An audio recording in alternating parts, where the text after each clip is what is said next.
Thank you Jesus. எத்தனை பேர் ஆமென்? இன்னைக்கு ஆண்டவர் நம்ம கூட பேச போகிறார்.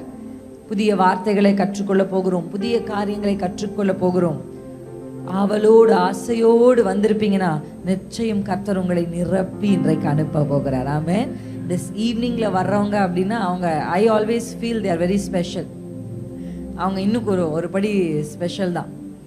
அந்த குறிப்பிட்ட எண்ணிக்கை உள்ளவர்களுக்கு பவுல் என்ன பண்ணாராம்? ஒரு சில காரியங்கள் பொதுவாக எல்லாருக்கும் அறிவிக்கப்பட வேண்டியது. ஒரு சில வெளிப்பாடுகளை கர்த்தர் ஒரு குறிப்பிட்ட ஜனங்களுக்கு தான் கொடுப்பார். ஆமென். இன்னைக்கு வந்திருக்கிற உங்க ஒவ்வொருவரையும் கர்த்தர் ஆசீர்வதிப்பார். அல்லேலூயா. ஒரு ஸ்பெஷல் பிளெஸிங், ஒரு கொஞ்சம் எக்ஸ்ட்ராவா ஆண்டவர் இன்றைக்கு உங்களுக்கு தர விருப்பம் உள்ளவராக இருக்கிறார். நம்புறீங்களா? கர்த்தர் என்னை அப்படிதான் அனுப்ப போகிறார். அல்லேலூயா. நாம் எதிர்பார்ப்பதற்கும், நாம் ஜெபிப்பதற்கும், நாம் நினைப்பதற்கும் அதிகமாக தான் அப்பாவுக்கு செய்ய தெரியும். நம்ம எக்ஸ்பெக்டேஷனோட அவர் எப்படி தான் செய்வார்? கண்டிப்பா அதிகமாக தான் செய்வார். அந்த நம்பிக்கையும் அந்த நிச்சயம் நமக்கு என்ன தைரியம் அப்படின்னா, அவருடைய சித்தத்தின்படி நாம் எதை கேட்டாலும் அதை அவர் நமக்கு தருவார் என்பதே நாம் கொண்டிருக்கிற தைரியம். அதான் நம்ம தைரியம். வேற என்ன? உனக்கு என்ன தைரியம்?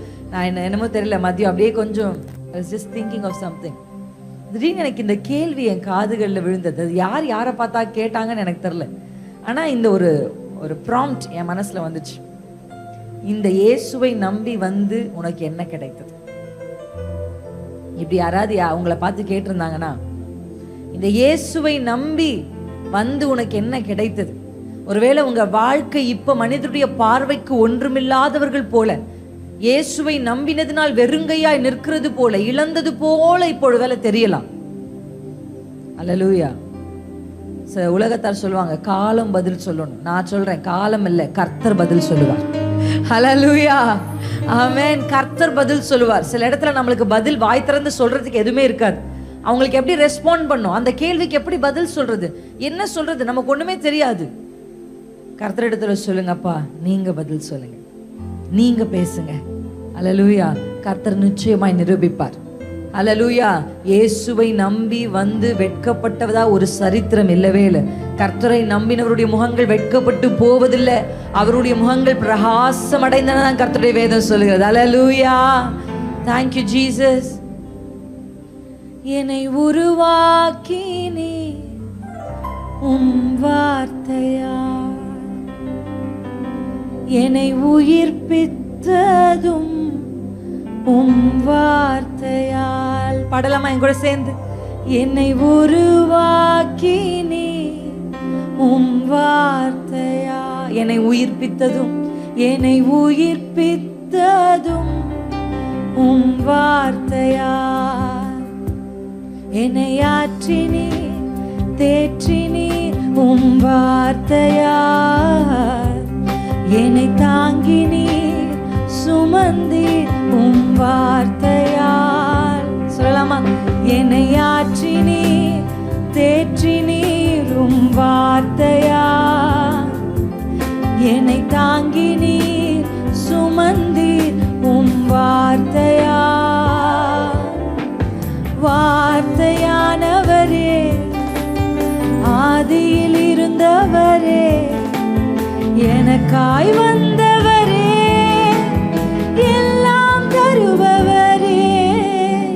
வார்த்தையானவரே, ஆதியில் இருந்தவரே, எனக்காய் வந்தவரே, எல்லாம் தருபவரே. வார்த்தையானவரே. அல்லேலூயா. கர்த்தர் நம்மை அவருடைய வார்த்தையினால் உருவாக்கினார். அவருடைய வார்த்தை இல்லைன்னா நம்ம துக்கத்தில் அமிழ்ந்து போயிருப்போம். ஹல்லேலூயா. எத்தனை பேர் இன்றைக்கு இந்த வார்த்தைக்காக நன்றி செலுத்துகிறீங்க? கர்த்தர் என் கைகளில் கொடுத்த the best gift a mankind got is the word of God. ஹல்லேலூயா. நம்ம கையில நம்பி இந்த வேதத்தை கர்த்தர் கொடுத்திருக்கிறார். என்னுடைய கணவர் சொல்ற வார்த்தை, ஆண்டவர் இந்த உலகத்தில் இருக்க எல்லாரையும் நேசிக்கிறார், ஆனா எல்லாரையும் நம்புறது இல்லை. ஹல்லேலூயா. ஒரு பொருளை நம்ம ஒருத்தர்கிட்ட கொடுக்குறோம் அப்படின்னா அவங்க அதை பத்திரமா வைத்து கொள்ளுவாங்க, அதை பிரயோஜனப்படுத்துவாங்கன்ற நபரை கண்டுதான் நம்ம கொடுப்போம். ஆமா தானே? இந்த மைக்னா என்னன்னே தெரியாத ஒரு நபர்கிட்ட இந்த மைக்கை கொடுத்தா காலம் ஃபுல்லா இந்த மைக் என்ன பண்ணியிருப்பாங்க? ஒரு ஓரத்துல வச்சிருப்பாங்க. ஏன்னா அதனுடைய வேல்யூ, அதை எப்படி யூஸ் பண்ணணும், அதை யூஸ் பண்ணா எவ்வளோ பேரை ரீச் பண்ண முடியும்ன்றது அவங்களுக்கு தெரியாது. அப்படி கர்த்தர் நம்பி உங்க கையில என் கையில நம்ம வீட்டில் ஒரு பைபிள் இருக்கு, நம்ம கரங்கள் ஒரு வேதம் இருக்குன்னா இயேசு நம்மை நம்பினதினாலே. ஹல்லேலூயா ஹல்லேலூயா. எத்தனை பேர் ஆமென்னு சொல்வீங்க? ஏசப்பா நம்மளை நம்பி இந்த வார்த்தைகளை நமக்கு கொடுத்திருக்கிறார். ஹல்லேலூயா ஆமென். இதை சரியான விதத்தில் பிரயோஜனப்படுத்தும் பொழுது இந்த வார்த்தை நம்முடைய வாழ்க்கையில் பலன் தரும். இன்றைக்கு நம்ம வாசிக்க போகிற பகுதியும் நாம் தியானிக்க போகிறதும் வார்த்தையை குறித்தே. ஹல்லேலூயா. we are going to meditate upon the word of God. 2 கிரேக்க வார்த்தைகளை உங்களுக்கு நான் சொல்ல போகிறேன். உங்களில் சிலருக்கு அது தெரிந்திருக்கலாம், சிலருக்கு அது தெரியாமல் இருக்கலாம். ஆனால் நாம் இதிலிருந்து சில காரியங்களை கற்றுக்கொள்ள தேவ ஆவியானவர் நமக்கு உதவி செய்வாராக. ஆமென் ஹல்லேலூயா. அந்த சாயங்கால கூட்டத்தில் உங்களுக்கு முன்னாடி நாங்கள் ஃபேமிலியாக நிற்கிறது கர்த்தருடைய கிருபை. அம்மாவுக்கு நான் நன்றி செலுத்துகிறேன் மறுபடியும். Amen. She is always like a mother. முதல் முறை இந்த திருச்சபைக்கு வரும்போதே அவங்க ஒரு தாயை போல் வந்து என்னை அப்படி கட்டி பிடிச்சி என்னை வெல்கம் பண்ணது எனக்கு ரொம்ப ஆச்சரியமாக இருந்தது. இன்றைக்கும் அந்த டேவை நான் செரிஷ் பண்ணுறேன், இந்த உறவை நான் செரிஷ் பண்ணுறேன். நான் கர்த்தருக்கு நன்றி செலுத்துகிறேன். ஆமென். எனக்கு ஆவிக்குரிய ஐக்கியங்கள் ரொம்ப பிடிக்கும். எனக்காக ஒருத்தங்க ஜெபிக்கிறாங்கன்னு சொன்னால் அது எனக்கு ரொம்ப சந்தோஷமாக இருக்கும். எனக்கு வந்து அது வந்து ₹1 கோடி கொடுத்தா கூட எனக்கு அது ஒரு பெரிய மேட்டராக இருக்காது. ஆனால் சிஸ்டர் உங்களை நினச்சி நாங்கள் உங்களுக்காக ஜெபிக்கிறோம், உங்கள் பிள்ளைங்களுக்காக ஜெபிக்கிறோம் அப்படி யாராவது சொல்லும் போது எனக்கு அது மிகுந்த சந்தோஷமாக இருக்கும். ஆமென் ஆமென். நான் வந்து ஒரு நல்ல ஒரு தாயாக நான் உங்களை பார்க்குறேன். உங்களுக்கும் அவங்க அப்படி தான் இருக்கிறாங்க. ஹல்லேலூயா ஆமென். பாஸ்டர்மாவை பறித்து ஒரு சிஸ்டர் என்னோட ஃபோனில் பேசினாங்க. அந்த சிஸ்டர் ஒரு சாட்சியை சொன்னாங்க, எனக்கு ரொம்ப ஆச்சரியமாக இருந்தது. ஹல்லேலூயா. அப்படி கொடுக்கிறதிலும் நேசிக்கிறதிலும் உங்களுக்கு ஒரு நல்ல தாயாக, ஒரு தெபோராளாக கர்த்தர் உங்களுக்கு கொடுத்திருக்கிறார். எத்தனை பேர் ஆண்டவருக்கு நன்றி செலுத்துறீங்க? ஹல்லேலூயா. பாஸ்டர் கிறிஸ்டோபர் அவர்களுக்காக நான் கர்த்தருக்கு நன்றி செலுத்துறேன். சிஸ்டருக்காக தேவனை ஸ்தோத்திரிக்கிறேன். அருமையான அக்கா, வெளிநாட்டில் இருக்கிற அக்காவை நினைவு கூர்ந்து அவர்களுக்காக நன்றி செலுத்துகிறேன். ஆமென் ஹல்லேலூயா. நீங்க ஊழியக்காரர்களுக்காக ஜெபிக்கிறது உங்க மேல விழுந்த கடமை. ஒவ்வொரு ஊழியக்காரர்களுக்காக, விசேஷமா அவங்க பிள்ளைகளுக்காக, அவங்க தலைமுறைகளுக்காக ஜெபிங்க. உங்களுக்காக அவங்க உத்தரவாதம் பண்ணி நிற்கிறதுனால முதல் தாக்குதல் அவங்களுக்கு தான். ஆமென். அடுத்தவருடைய பிள்ளைகளை தான் பிசாசு என்ன பண்ணுவான்? தாக்க நினைப்பான். அப்ப நீங்க ஜெபிக்க ஜெபிக்க உங்களுடைய ஜெபங்கள் அவர்களுக்கு ரொம்ப பிரயோஜனம் உள்ளதா இருக்கும். எங்களுக்காக நீங்க ஜெபிக்க நான் உங்களை ஆசையா கேட்டுக்கொள்கிறேன். Thank you Jesus. 2 கிரேக்க வார்த்தை நம்ம தெரிந்து கொள்ள போறோம். நமக்கு தெரிஞ்ச வார்த்தைகள் லோகோஸ். ஆமென். எழுதுனீங்கன்னா எழுதி கொள்ளுங்க. லோகோஸ். 2வது ரேமா. இது 2மே ஒரு கிரேக்க வார்த்தை. இது 2மே வேர்டுக்கு தான் நம்ம சொல்லப்பட்டிருக்கு. லோகோஸ் அப்படின்னா என்ன அர்த்தம் அப்படின்னா எழுதப்பட்ட வார்த்தை என்று அர்த்தம். ரிட்டன் வேர்ட் அப்படின்னு அர்த்தம். ரேமா அப்படின்னா ஸ்போக்கன் வேர்ட் அப்படின்னு அர்த்தம். ஹல்லேலூயா. சொல்லப்பட்ட வார்த்தை. லோகோஸ் அண்ட் ரேமா இதை நம்ம அறிந்து கொள்ளும் பொழுது காலையில் நம்ம பிரைஸ் குறிச்சும் கொஞ்சம் ப்ரேயரை குறிச்சும் பார்த்தோம். இப்போ நம்ம பிரைஸ், ப்ரேயர் அண்ட் ப்ரொக்ளமேஷன். ஹல்லேலூயா. துதியும் ஜெபமும் அறிக்கையிடுதலுமாக ப்ரொக்ளமேஷனை குறித்து ஒரு சில காரியங்கள் நம்ம என்ன பண்ண போறோம்? பார்க்க போறோம். இந்த ரேமாக்கு அட்டரன்ஸ் அப்படின்னு அர்த்தம். என்னங்க அட்டரன்ஸ் அப்படின்னா என்னன்னா வாயினால சொல்றது. காலையில் நான் ஒரு விஷயத்தை சொன்னேன், நீங்க கவனித்தீங்களா அப்படின்னு எனக்கு தெரியல. இந்த பூமியில தேவன் எதை செய்ய வேண்டும் என்றாலும் அது மனுஷன் மூலமாக செய்யணும்னு ஆண்டு சில விஷயத்தை விரும்புறாரு. அல்லேலூயா ஆமென். ஏன்னா ஆண்டவர் இந்த உலகத்தை ஆளுகிறதற்கு நாம் ஆண்டு கொள்ளுவோம் என்று சொல்லாமல் இயேசு பிதா நீங்கள் ஆண்டு கொள்ளுங்கள் தான் சொன்னார். அப்படிதானே சொன்னாரு? நீங்கள் ஆண்டு கொள்ளுங்கள். அப்ப அதனால தான் இந்த பூமியை ரட்சிக்கணும்னு ஆண்டவர் நினைச்ச பொழுது, இயேசு கிறிஸ்து இந்த பூமிக்காக தன் ஜீவனை கொடுக்கணும்னு நினைச்ச போது வசனம் சொல்கிறது, அவர் தனக்கென்று ஒரு சரீரத்தை கேட்டு வாங்கினார். இந்த பூமியில ஏதாகிலும் ஒன்றை செய்ய வேண்டும் என்றால் ஒரு சரீரம் வேண்டும். அல்லேலூயா. இது ஆவிக்குரிய காரியம். இது ஒரு பிசாசை கூட நீங்க எடுத்தீங்கன்னா that spirit will work effectively அது ஒரு சரீரத்துக்குள்ள இருந்தா. பார்த்திருக்கீங்களா? நம்ம பாடியை நம்ம யாருக்கு ஒப்பு கொடுக்கிறோமோ அவர்களை ஆளுகை செய்து நம்ம நடத்த ஆரம்பிப்பாங்க. ஆமென் ஹல்லேலூயா. இதை நான் சொல்லிக்கிட்டே இருக்கேன், மறுபடியும் உங்களுக்கு சொல்றேன் ஒரு விஷயத்தை. ஒரு ஆவிக்குரியவர்கள் யார் அப்படின்னா வேதம் நமக்கு ரோமர் 8 எழுதி வைத்துக் கொள்ளுங்க. அப்புறம் நேரம் கிடைச்சா நீங்க நிச்சயமா ரோமர் 8 வாசிக்கணும். நீங்க ரோமர் 8 வாசிக்கும் பொழுது முழங்கால் படிட்டு கூட நீங்க வாசிக்கலாம். ஏன்னா ரோமர் 8 ஆவிக்குரிய காரியங்களை குறித்து அழகாய் நமக்கு சொல்லுகிறது. It's all a cluster of spiritual revelations. ஒரு ஆவிக்குரிய வெளிப்பாடுகளை ரோமர் 8 அதிகமாய் நமக்கு சொல்லுது. இந்த ரோமர் 8 நம்ம வாசிக்கும் பொழுது ஆவியால் நடத்தப்படுகிறவர்கள் தான் ஆவிக்குரியவர்கள். அல்லேலூயா ஆமென். ஆவிக்குரியவர்கள் யார்? ஆவிக்குரிய திருச்சபை அட்டெண்ட் பண்றவங்க. ஆவிக்குரியவர்கள் யார்? அந்நிய பாஷை பேசுகிறவர். அது மாத்திரம் அல்ல, இட்ஸ் நாட் only that. அதை விட மேல ஆவியானவரால் நடத்தப்படுது. அதாவது ஆவிக்குரியவர்கள் யார்னா அவங்க டிரைவர் சீட்ல ஆவியானவர் தான் இருப்பார். ஆவியானவர் லெஃப்ட் போனா லெஃப்ட் போகணும், ஏன்னா டிரைவர் சீட் அவர் கையில கொடுக்கணும் அந்த ஸ்டேரிங். இன்னைக்கு நிறைய பேர் என்ன பண்றோம்னா, ஆண்டவரை பேசஞ்சர் சீட்டுன்னு சொல்லுவாங்களா, பக்கத்தில் இருக்கிறத பேசஞ்சர் சீட்டில் உட்கார வச்சு நான் டிரைவ் பண்ணுறேன், நீங்கள் எனக்கு சப்போர்ட் பண்ணுறீங்கன்னு சொல்கிறோம். No no no. அது என்ன ஆகிடும், பார்த்துருக்கீங்களா, சில பேர் வாயிலே வண்டி ஓட்டுவாங்க. அது எத்தனை பேர், இந்த வண்டி ஓட்டுறவங்களுக்கு கஷ்டமே என்னன்னா, இந்த பக்கத்தில் பள்ளம் பள்ளம் பள்ளம் அப்படின்னு சொல்லுவாங்க. பள்ளம் நமக்கு தெரியாது, அவங்களுக்கு தெரியுது நமக்கு. அங்கே தூரத்தில் லாரி வருதுன்னுவாங்க, பார்த்துருக்கீங்களா? அது என்ன பண்ணுன்னா, வண்டி ஓட்டுறவங்களுக்கு கடுப்பாக இருக்கும். இங்கே எத்தனை பேர் வண்டி தெரியல, அவங்களுக்கு கோபமாக இருக்கும், எனக்கு தெரியாதா எனக்கு தெரியாதா அப்படி. இப்போ என்ன பண்ணுறோம் நம்ம அப்படின்னா, ஆண்டவரை என்ன சீட்டில் இப்போ. அதனால தான் நிறைய பேருக்கு ஆவிக்குரிய வாழ்க்கை எப்படி இருக்குன்னா, சில பேர் இதை பண்ணுன்றீங்க, அதை பண்ணுன்றீங்க, இப்படி இருன்றீங்க, அப்படி இருங்க. ஏன் சிஸ்டர் அப்படி சொல்கிறீங்க, ஏன் நாங்கள் ஃப்ரீயாக இருக்கக்கூடாது? யூத்ஸ் எல்லாம் எங்ககிட்ட கேட்பாங்க, ஏன் அக்கா Christian life is full of rules and regulation.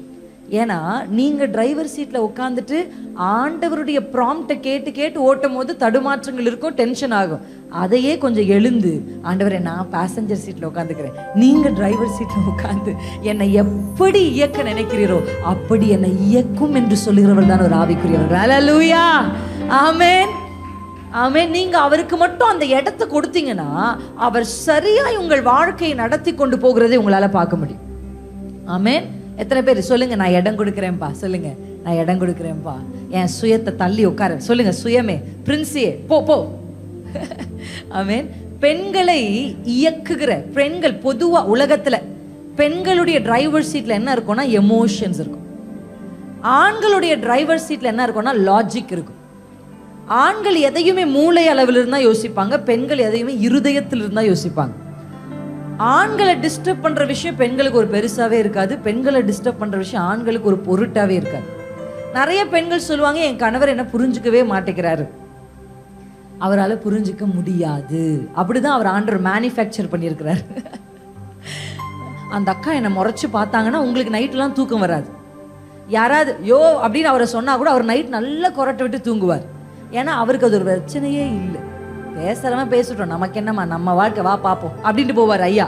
ஆனா நீங்க ஒரு பார்வைக்கே சுருண்டு போயிருவீங்க. ஏன்னா உங்க டிரைவர் சீட்ல யார் இருக்கா? எமோஷன். சந்தோஷமானாலும் கோபமானாலும் துக்கமானாலும் ஃபர்ஸ்ட் உங்களுக்கு வந்து வெளியே நிற்கிறதே எமோஷன் தான் பெண்கள். ஆனா ஆண்களுக்கு அப்படி இருக்காது. முதல்ல எப்படி யோசிப்பாங்க? லாஜிக்கா யோசிப்பாங்க. அதனாலதான் அவங்களால உங்களை புரிஞ்சுக்க முடியல, உங்களால அவரை புரிஞ்சுக்க முடியல. ஆமா தானே? இந்த மனுஷனை புரிஞ்சுக்கவே முடியல. எத்தனை பேர் சொல்றீங்க? இப்படி மாற்றி மாற்றி புரிஞ்சுக்காததுக்கான காரணம் மேனுஃபேக்சரிங் டிஃபெக்ட் தான். அப்படிதான் ஆண்டவர் நம்மளை என்ன பண்ணியிருக்காரு? உருவாக்கியிருக்காரு. ஆனால் நான் காலையில் சொன்ன மாதிரி பூச்சியாவே வாழ்றதுக்கு கர்த்தர் நம்ம அழைக்காம, இப்படியே டிரைவர் சீட்டில் எமோஷனையும் லாஜிக்கையும் ஆண்கள் உட்கார வச்சுட்டு இருந்தோம்னா, பெண்கள் உட்கார வச்சுட்டு இருந்தோம்னா, வாழ்க்கையில் நிச்சயம் நம்ம எமோஷன் நம்மளை ஏமாற்றும். நிச்சயம் நம்முடைய லாஜிக் ஒரு நாள் தோத்து போயிடும். நம்ம எக்ஸ்பீரியன்ஸ் எனக்கு இதில் பற்றி நிறைய எக்ஸ்பீரியன்ஸ் இருக்கு. உங்கள் எமோஷன் சம்டைம்ஸ் உங்களை என்ன பண்ணிடலாம்? தோல்வி ஆக்சிடென்ட் பண்ணிடலாம். உங்கள் லாஜிக் சம்டைம் தவறான இடத்துல கொண்டு போய் உங்களை நிறுத்திடலாம். ஆனால் தேவ ஆவியானவர், அதான் ஆவிக்குரியவர்கள். எமோஷன் வேணாம் நான் சொல்ல மாட்டேன், எமோஷனை பேக் சீட்டு கொண்டு போங்க. அல்லேலூயா. பெண்களுடைய கண்ணீருள்ள ஜபம் தான் இன்னைக்கு குடும்பங்கள் அழியாமல் இருக்கிறதுக்கான காரணமே. அதனால நீங்க அழுது ஜெபிக்காதீங்க நான் சொல்ல மாட்டேன். அந்த எமோஷனை பின் சீட்டில் உட்காருவேங்க, அது நமக்கு தேவை. ஆண்கள் ஞானமா யோசிக்கலன்னா இன்னைக்கு நிறைய குடும்பங்கள் எப்படி இருந்திருக்காது? நின்றே இருக்காது. அப்ப நீங்க அப்படி யோசிக்க வேணாம் நான் சொல்ல, ஆனா அதை நீங்க பேக் சீட்டு கொண்டு போங்க. ஆவியானவர், ஆவியின் சிந்தை. அதனாலதான் 8ஆம் அதிகாரம் ரோமரை வாசிக்க சொன்னேன். ஆவியின் சிந்தை அதை தான் தேவன் நம்ம இடத்துல என்ன பண்றாரு? எதிர்பார்க்கிறார். அல்லேலூயா. ஒரு ஆவிக்குரியவன் தேவ ஆவியினால் நடத்தப்பட வேண்டும் என்பது தேவனுடைய விருப்பம். வாலிப பிள்ளை ஆனாலும் வயதானவர்கள் ஆனாலும் தேவனுக்கு இடம் கொடுத்து ஆண்டவர் அந்த பொசிஷனை எடுத்து, ஆண்டவரே நீங்க நடத்துங்கப்பா என்ன சொன்னுங்க, நிச்சயமா கர்த்தர் உங்களை நடத்துவார். எத்தனை பேர் நம்புறீங்க? ஆமென். 2025ல எமோஷன் உங்களை நடத்தாது, லாஜிக் உங்களை நடத்தாது, கர்த்தர் தான் நடத்துவார். அல்லேலூயா, அல்லேலூயா. இப்போ நம்ம பார்க்குற இந்த ஆவிக்குரியவர்களை குறித்து நான் உங்களுக்கு சொல்லும் பொழுது என்னோடு கூட சேர்ந்து நீங்கள் யோவான் 1ஆம் அதிகாரத்தில் முக்கியமான ஒரு வசனம், நமக்கு எல்லாருக்கும் தெரிஞ்ச ஒரு வேர்ட், பட் அந்த வேர்டில் இருக்க ஒரு முக்கியமான காரியத்தை நம்ம கற்றுக்கொள்ள போகிறோம். யோவான் 1ஆம் அதிகாரத்தை நம்ம எடுத்தீங்கன்னா, இந்த வருஷம் துவங்கினதுலேருந்து ஆண்டவர் என்கிட்ட சொல்லிக்கிட்டு இருக்க ஒரு வார்த்தை என்னன்னா, வார்த்தை மாம்சமானது. அல்லேலூயா, ஆமென். இந்த யோவான் 1ஆம் அதிகாரத்தில் 12ஆம் வசனத்தை நம்ம வாசிக்கலாம். அவருடைய நாமத்தின் மேல் விசுவாசம் உள்ளவர்களாய் அவரை ஏற்றுக்கொண்டவர்கள் எத்தனை பேர்களோ அத்தனை பேர்களும் தேவனுடைய பிள்ளைகளாகும்படி அவர்களுக்கு அதிகாரம் கொடுத்தார். ஹல்லேலூயா. அவருடைய நாமத்தின் மேல் விசுவாசம் உள்ளவர்களாய் அவரை ஏற்றுக்கொண்டவர்கள் எத்தனை பேர்களோ அத்தனை பேர்களும் தேவனுடைய பிள்ளைகள் ஆகும்படி என்ன கொடுத்தார்? அதிகாரம். அதிகாரம். சத்தமா சொல்லுங்க. அதிகாரம். தேவனுடைய பிள்ளை என்பது ஸ்தானம் மாத்திரம் அல்ல, அது ஒரு அதிகாரம். It's not only position but it is an authority. ஆமென். நீங்க தேவனுடைய பிள்ளையா இயேசுவின் மேல விசுவாசத்தை வைத்த உடனே, நீங்க ஏசப்பாக்கு பிள்ளை ஆன உடனே உங்க கையில ஆண்டவர் கொடுக்கிறது என்னன்னா அத்தாரிட்டி. ஹல்லேலூயா. இது ஆங்கிலத்துல 3 வார்த்தைகள் இதற்கு பயன்படுத்தி இருக்கிறாங்க. ஒன்னு அத்தாரிட்டி, இரண்டாவது பவர், மூன்றாவது ரைட்ஸ். ஒன்று அதிகாரம், இரண்டாவது வல்லமை, மூன்றாவது உரிமை. ஹல்லேலூயா. நீங்க தேவனுடைய பிள்ளைகள் ஆன உடனே உங்களுக்கு இந்த மூன்றும் உங்கள் கைகளில் என்ன பண்ணப்படுது? கொடுக்கப்படுது. இது உங்கள் கைகளில் மாத்திரம் கொடுக்கப்படல, உங்கள் உதடுகளுக்கும் கொடுக்கப்படுது. ஹல்லேலூயா. புறஜாதியார் பேசுகிற வார்த்தைகள் அப்படியே நடக்குமானா எனக்கு தெரியாது. ஆனா தேவ ஆவியினால் இருக்கிற பிள்ளைகள் அட்டர் பண்ற வேர்ட், இட் பிகம்ஸ் லைஃப். ஹல்லேலூயா.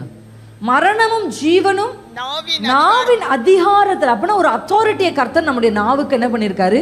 கொடுத்திருக்கிறார். இதை குறித்து ஒரு ஜாக்கிரதை கிறிஸ்தவர்களுக்கு இந்த கடைசி காலத்துல இருக்க வேண்டும் என்று நான் நம்புகிறேன். ஹல்லேலூயா. ஆமென். விசுவாசிக்கிறேன். மனுஷங்க ஒரு டீச்சர் உங்க பிள்ளைய சொல்ற மாதிரி நீங்க உங்க பிள்ளைய குறித்து சொல்லக்கூடாது. அவங்க என்ன வேணா சொல்லட்டும், அவங்க இயேசு அறியாதவங்க, அவங்க கிட்ட அத்தாரிட்டி இல்லை, ஆனா உங்ககிட்ட அத்தாரிட்டி இருக்கு. அதே வார்த்தையை உள்வாங்கி அதே வார்த்தையை உங்கள் பிள்ளைகள் மேல் நீங்க சொல்லக்கூடாது. உங்க உலகம் சொல்லுகிறபடி நீங்களும் உங்களுடைய குடும்பத்தை, உங்க கணவரை, உங்க வாழ்க்கையை குறித்து நீங்க பேசக்கூடாது. கர்த்தர் உங்களிடத்தில் நலமானவைகளை பேச வேண்டும் என்று விரும்புகிறார். ஏன்னா உங்ககிட்ட என்ன இருக்கு?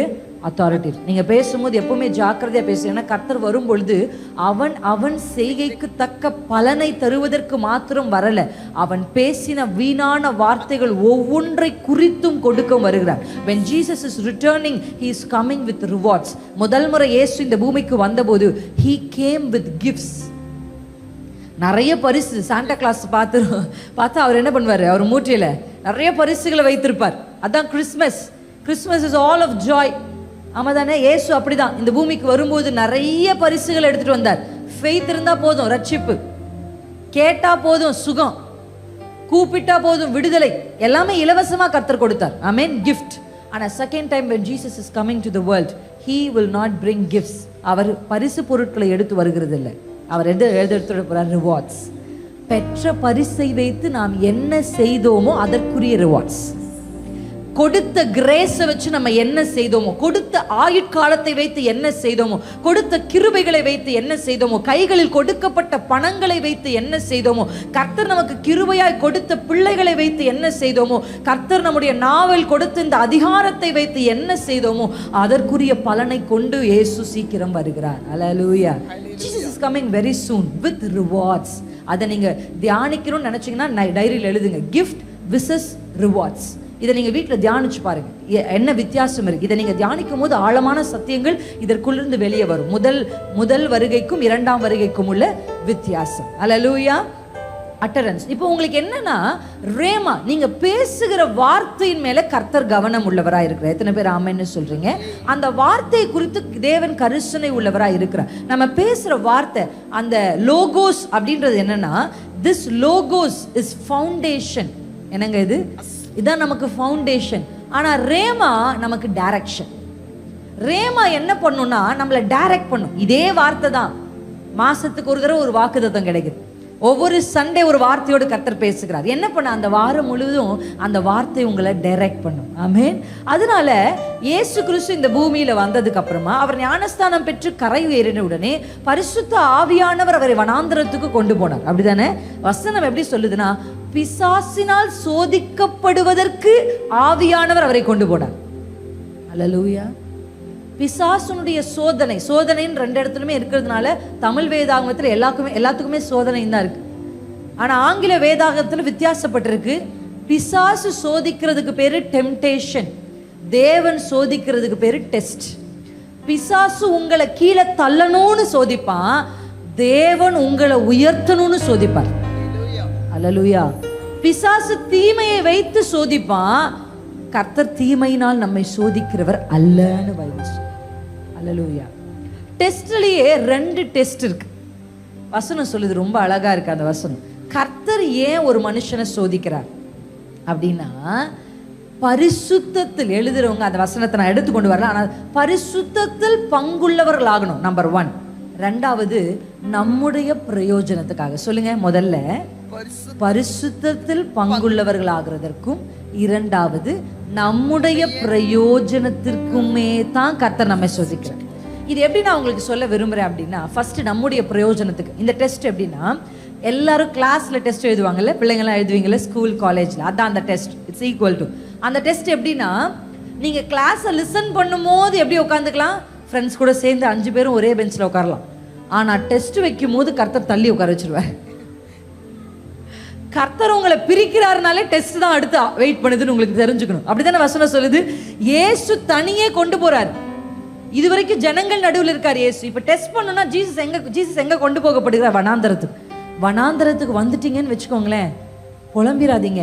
வனாந்தரத்துக்கு வந்த உடனே சோர்ந்து போயிடாதீங்க. வனாந்தரம் வந்தோடனே ஜாக்கிரதை படுங்க. ஏன்னா இந்த வனாந்தரத்தெல்லாம் கர்த்தர் என்ன டெஸ்ட் பண்ண போறாரு. அல்லேலூயா, அல்லேலூயா. இன்றைக்கு நிறைய பேர் வனாந்தரத்தில் இருக்கிறாங்க. அந்த வனாந்தரம் 40 வருஷம் இந்த ஜனங்களை வனாந்தரத்தில் நடத்தினார், அவங்களை சோதித்தார். அல்லேலூயா. அந்த டெஸ்ட்ல பாஸ் ஆன 2 பேர் தான். லட்ச ஜனங்கள்ல பாஸ் மார்க் வாங்கின 2 பேர் தான். யார் அவர்கள்? காலேபு, யோசுவா. மற்ற எல்லாருமே அந்த டெஸ்ட்ல ஃபெயில் ஆயிட்டாங்க. எதற்காக கர்த்தர் இந்த டெஸ்ட் எதுக்காக நடக்குது? ஸ்கூல்ல கிளாஸ்ல எல்லாம் ப்ரமோஷனுக்காக நடக்குது. அல்லேலூயா. இந்த டெஸ்ட்டை நம்ம ஜெயிச்சோம்னா நிச்சயம் அதனுடைய முடிவில் நமக்கு என்ன இருக்குன்னா ப்ரமோஷன் இருக்கு. எத்தனை பேருக்கு இன்னைக்கு ஆசை இந்த வருஷம் 2025ல உங்களுக்கு ப்ரமோஷன் நிச்சயம்? அல்லேலூயா. தனிமையா ஒதுக்கப்பட்டிருக்கிறீங்களா? கர்த்தர் உங்களை டெஸ்ட் பண்ணி பார்க்க போறார். இந்த டெஸ்ட்ல மட்டும் இயேசுவை பிடித்துக்கொண்டு, நான் காலையில சொன்ன மாதிரி அந்த கயிறை கெட்டியா பிடிச்சுக்கோங்க. எவ்வளவு புயல் வந்தாலும் காற்றடிச்சாலும் நான் அசைவதில்லை, என் பிடியை விடுறதில்லைன்னு கெட்டியா ஏசப்பாவை பிடிச்சுக்கோங்க. நிச்சயமா ஆபிரகாமை கர்த்தர் சோதித்தார். அந்த சோதனையின் முடிவில் ஆபிரகாமுக்கு பிளெஸ்ஸிங்கை கர்த்தர் கொடுத்தார். ஃபர்ஸ்ட் நம்முடைய பிரயோஜனத்துக்காக கர்த்தர் சோதிக்கிறார்.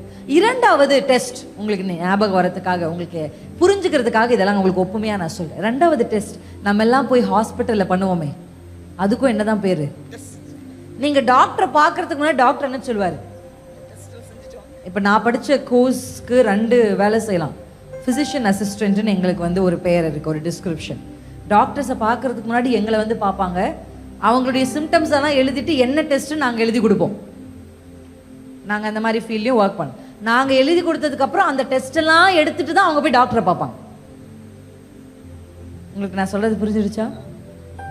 அப்போ ஹாஸ்பிட்டலில் போய் நம்ம ஒரு டெஸ்ட் பண்ணுறோம். இது எதுக்காக பண்ணுறோம்? நம்ம ரத்தம் தான். ஆனால் அந்த ரத்தத்தில் நிறைய கொலஸ்ட்ரால் இருக்குன்னு டாக்டர் சொல்கிறார்.